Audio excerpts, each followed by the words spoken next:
Hello, everyone. Thank you so much for joining us today.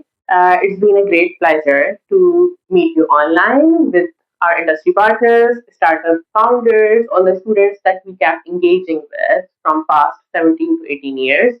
Behind the scenes, I am Gulfishan Tahir, a multi-time entrepreneur, uh, founder of Sportocracy and startup enabler at Heat Insights.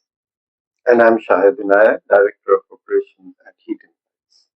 So I am very much hopeful because of the encouragement of the team behind the camera and from the queries which were coming from many of the founders. We would be able to answer all the queries in this heated Q&A session by Heat Insights.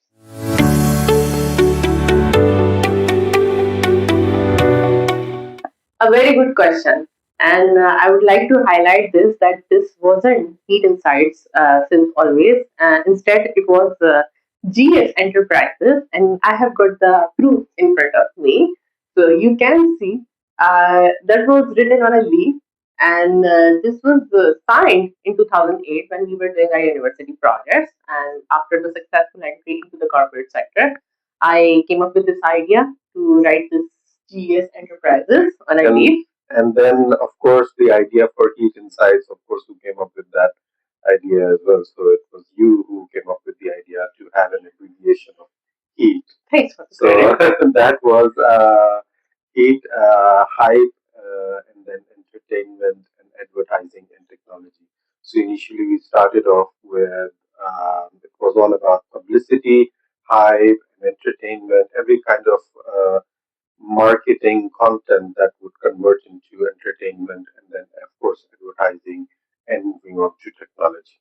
Yeah, and there I can give him the credit on this thing that the that leaf was preserved in 2009 at our marriage time. So I think this is something which creates a reminiscence, a beautiful collection of memories. So this is how we created Heat Insights, and now we have revamped the whole business model to the business consultancy.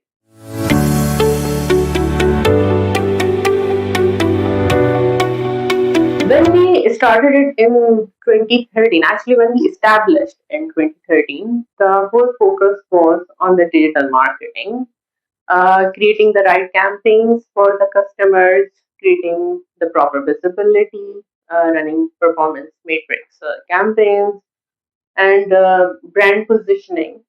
But slowly we understood over the period of time, over the period of certain years, that marketing isn't the only problem. There are other things that startups need to consider. Basically, the flaw was in the restructuring part. And at that time, we understood that what businesses are doing, they are spending their marketing spend in fixing those issues in which they are unable to see the foresight.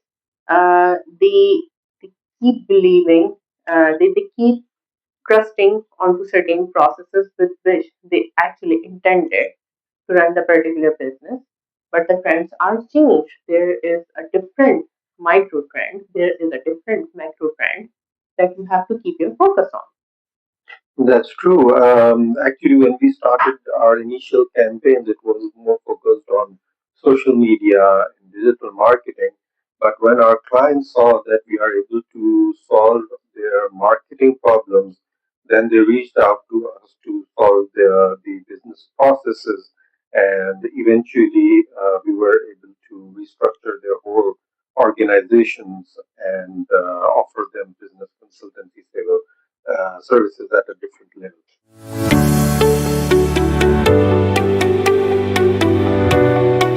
Now it's a bit advanced.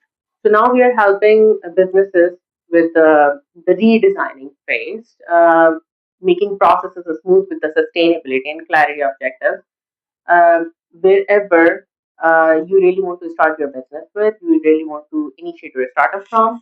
So we consider the objectives of the country, objectives of that particular industry. For example, initially, the whole focus was over the brand positioning, creating the right USP for the brand.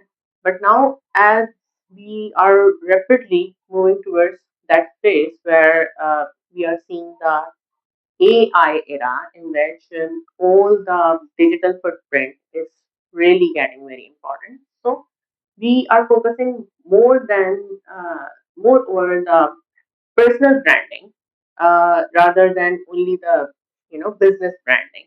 And this is something that we are making sure that we have got all the services in terms of the business outsourcing, in terms of the digital campaigning, influencer marketing, that we can ensure the success to our startups and the founders.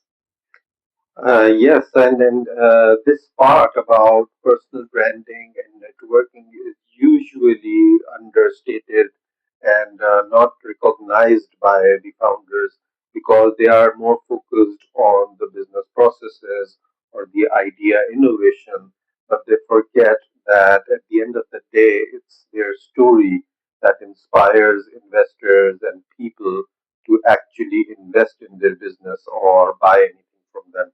So it's all of it. It has to come together to create that image, and that's where we come in and provide comprehensive services end to end, so that the founders can create that image in the eyes of the investors and the public. There's another thing that I would like to add. Like, I have seen the founders are coming up with this ideology that since the idea is very creative of running the business, so it will gather the market and it will gather the attention by the market itself. So this is not true in all the industries, and this is something that I highlight. I keep advising all the time in my mentoring sessions, in one-to-one conversations with the clients, that you need to understand what where the micro trends are going, where the macro trends are going, what's going to be the business environment, what's going to be the political environment. And considering all these factors, you have to tailor the idea. You have to put your focus on the cultural part, the value driven culture, the people oriented approach. This is something that is going to endorse your business plan creatively and strategically.